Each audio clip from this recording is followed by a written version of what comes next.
Parce que lorsqu'on parle d'armature, on parle d'un ensemble de plusieurs affaires qu'on va utiliser, on va façonner, on va mettre ensemble pour constituer en fait voilà, l'armature en fait de l'élément. Je prends l'exemple du poteau. Pour fabriquer l'armature du poteau, on va prendre des fers à béton, plusieurs fers à béton qu'on va découper, on va façonner, on va attacher et puis ça va constituer en fait avec la forme de ce poteau là.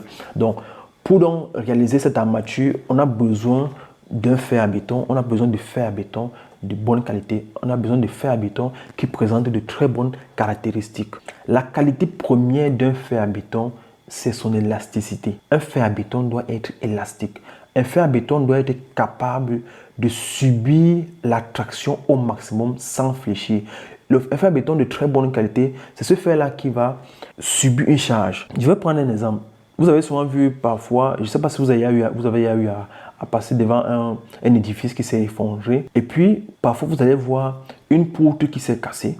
Le béton s'est cassé, mais le fer s'est plié, mais sans se casser. Donc, le fer s'est plié, c'est-à-dire que la poutre s'est même cassée, même si la poutre s'est cassée sur elle-même.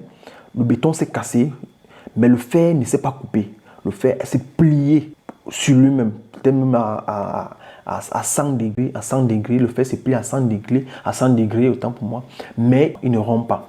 Donc ça c'est un fer de très bonne qualité. Le fer n'est pas sens, le fer à béton ne doit pas rompre, il doit être capable de subir plusieurs sollicitations, il peut même se déformer, mais il ne doit pas rompre, il ne doit pas se couper. Parce que lorsqu'un fer se coupe, le fer à béton qui se coupe facilement, c'est un fer à béton de très mauvaise qualité. Ça veut dire quoi? Ça veut dire que si vous prenez par exemple un fer à béton, vous êtes au chantier, vous prenez le fer à béton, le fer plat, comme c'est comme ma main là, vous le pliez sur lui-même, sur 180 degrés, pardon.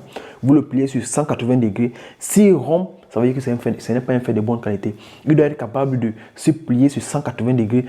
Pourquoi ne même pas faire le tour même à 360 degrés, mais sans toutefois rompre? Vous allez regarder la fissure, vous allez regarder au niveau du pli et vous rassurer qu'il n'a pas rompu. Ça, c'est un fait. Ça, c'est juste pour faire les tests au niveau du chantier. Mais en réalité, ce sont des essais qui se font en laboratoire.